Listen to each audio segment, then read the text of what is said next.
Assalaamu calaykum axbaabi aan jecelnahay meel walba aad joogtaan walaalahay soo dhawaada waa walaashiina Noolina Ladyboss iyo mar kale maanta waxaan idiin wadaa sameynta bajiyaha bajiyaha saa u sameynayo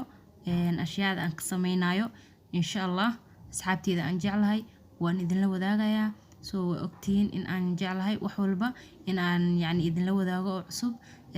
bajiyaha sida ognahay makiinada lagu soo shiidaa oo loo qaadaa ima waxaa meelaha laga soo gadaa isagoo shiidan maadaama hadda imaaday cudur dilaa ilaahay ha naga badbaadsho inkastoo qof walba muslim ilaahay ka badbaadsho oo la dhahay yaan waxyaabaha gabal isticmaalin waxa fiican bajiyaha lama dhaafaye inaad gurigaada ku sameysato waxaan idiin wadaa si fudud ood gurigaada uga sameysan karto oo aad uga maarmaysid inaad banaanka u doonato maasha Allah hadda digirta laba noocyo badan laga sameeyaa saa ognahay misirtan waa laga sameeyaa digirtan waa laga sameeyaa aniga waxa ka sameyn doonaa digirta oo guduudka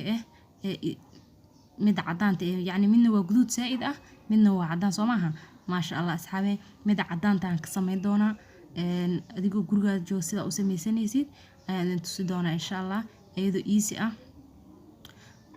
isla socono haddii aad family Noolina ka mid tahay ha ilaabin inaad like noo saarto share gareyso oo la wadaagto asxaabtaada haddii aadan familka Noolina Ladyboss ka mid ahayn ku soo biir oo hadda noo kaalay saar subscribe guduudka saaro gambaleelka furo oo all dhaho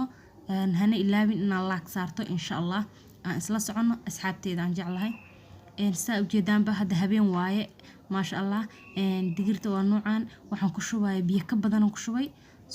meelaha la dhigay biyo way ka badan yihiin saa ujeedaanba waxaan rabaa in ay si fiican biyaha ay dhex galaan oo jilcado subaxiyaan sameyn doonaa insha Allah aan isla socono maasha Allah alxamdulillah hadda waa kana ilaahay waagi noo bariyay caafimaad anakoo qabno ilaaha mahad iska leh alxamdulillah oo na soo kiciyay anakoo caafimaad qabno hadda waa tan saa ujeedin axbaabi sidaanay noqotay digirteeni waa tan dhexdeeda u jeedin maano maasha Allah aad u jilcday hadda waa soo shiidaya maasha Allah waa tan waxaan ku shiidaa makiinada cabitaanka markaad makiinada ku soo shiidaysid biyaha ka badinin haddii ay waxa suurtagal in biyaha kaaga fakadaan Soomaha wax yar oo buuraha ku adkeysan kartaa laakiin aniga maasha Allah waa biyaha la eegan ku shubay oo ujeedisay u shiidmayso maasha Allah sidaana ugu shiidaysaa maasha Allah waa tan say u shiidmayso waa ujeedin Soomaha maasha Allah waaye biyaha ka badinin waa kana hadda aniga si biyo la eg oo qiyaastiisa ayaan ku daray maasha Allah waxaan ku daray kabsar iyo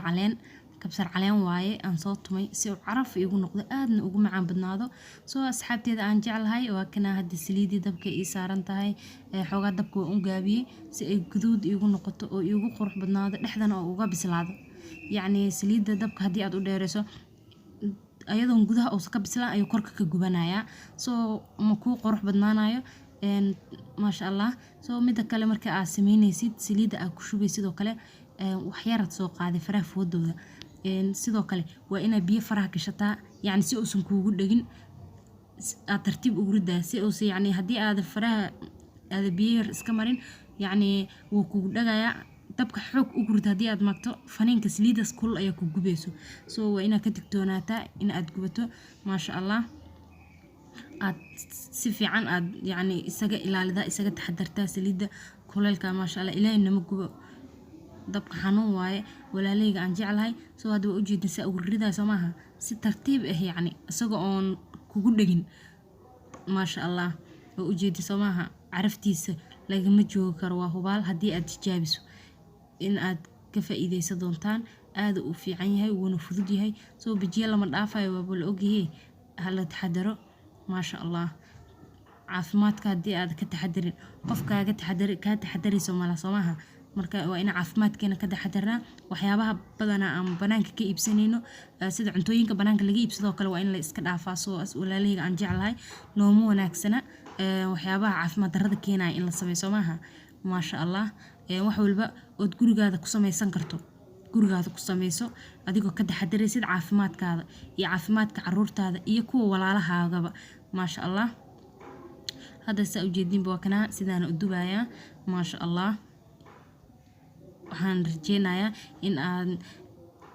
insha Allah aad ka wada fahmi doontiin oo ka wada faa'iideysan doontiin asxaabteeda. maasha Allah kana had sidaan u dubayaa so easy waaye haddii aad isku daydo yacni ma jiraan everything wax aan la samayn karin ma jiraan wax waliba waad samayn kartaa laakiin isku day muhiimadda waa inaad isku daydaa. okay asxaabteeda waa kana sidaan hadda u sameey waa u jeedin guduud qurux badan oo soo ah ayaan ka bixinayaa soo maaha waayo waxaa diidaya inuu yacni iga gubto uma baahni soo sidaa darteed ayaan xoogaa saliidda dabka ugu gaabiyey hadhow arki doontiin sida uu kusoo baxayo quruxdeeda maasha Allah. hadda waa kana yacni videoga dubowga waxaan u dheereeyey gabdha abaayaala waa Instagram-ka waxay iga soo dhaheen soo walaal Noolina markii aad sameynaysid cuntada aad saliidda ku duway sidoo kale yacni wax yaraad naga tustaa yacni dadka isku aragtimaa soo maaha aniga waxaan islahaa yacni qof inuu fahmi karo wax yar haddii aan ka sameeyo sidaa darteed maadaama iga soo codsadeen waan dheereeyey abaayaal waa mahadsantihiin maadaama ii soo sheegteen waa jecla mar walba inaad ila wadaagtiin waxyaabaha aad fahmi weysaan soo maaha maasha Allah walaalihii waa kana hadda sidaan u diyaariyey hadda u jeedin waxaan u tumay basbaas cagaaran soo basbaasku waan u shiidi kartaa waana tuma kartaa khiyaarka adiga soo maaha maasha Allah laakiin aniga waa u tumay si oo yacni basbaas aad u macaan u noqdo hadda aniga idin dhadhaminayo walaalihayga aad u macaan badan waa hubaal maasha Allah waa kana sidaas oo noqdo u jeedin bismillaahir rahmaanir rahiim maasha Allah aad u macaan waa kana sidaan marka u kala jaray dhexdiisa sida hore inuu sheegay way wabsalada woona kala fursooma oo jeedin maasha Allah sidaan dhexda ka noqday asaga dhan yacni saliida markii aad u qaabiso si qurux badan kuugu bislaanaya guduudkiisa u jeedin guduud qurux badan waaye soo maasha Allah aad iyo aad u macaan yahay waa hubaal waad u xiisaysaan soo dhawaada marka waa u jeedaan sidaan u soo diyaariyey wuu isla egyahay yacni inaa weynaysan loo baahna markii aad dubayso soo taxadar badan aad samaynaysaa maasha Allah tabaarakallah run ahaantii qofkii dhadhamiyo aa ka sheekay karo carafta macaanta kaala iska argo waaye soo asagoo bijihiisa wato maalin idin soo geli doonaa nooca kale oo idin sheegay oo misirta la dhaho yacni misirta laga samaynayo isagana waa idin la wadaagi doona laakiin aniga waxaan jeclahay midkan oo digirta laga sameeyo maasha Allah aad u macaan badan yahay soo aad u jeclaa mar walba waa sameystaa waxaan jeclaystay in aan idin la wadaago aniga sida aan u sameysto waxaan rajeynayaa in aad keeli doontiin okay asxaabteeda aan jeclahay haddii ay jiraan waxyaabo aad jeceshiin in aan anigoo sameynayo idin soo sameeyo idin soo duubo waa ii sheegi kartiin waa idin soo sameynayaa soo wakana hadda diyaar waayo u jeedin maasha Allah haddii aad ka hesho videogan like saar share garey wixii ra'yi ah ama fikra commentiga ayaad iigu dhaafi kartaan sida hore in kuu sheegaba asxaabteeda waa isla soconeynaa insha Allah soo mar dhow waxaa soo dhow Ramadaan berita Jimco waaye Ramadaana kamisuun ah waxaa laga yaabaa Ramadaanka dhexdiisa in aan idin soo daayo soo Ramadaan kariim idin leeyahay ilaahay Ramadaankan kiisa kale ha nagu gaarsiiyo caafimaad barwaaqo iyo bashbash isla joogna insha Allah walaashiina Noolina Lady Boss oo idin leh jasaakumullahu khayr waxaan rajeynaa in aad ka faa'iideysan doontaan Ramadaanka insha Allah. Assalaamu calaykum waraxmatullahi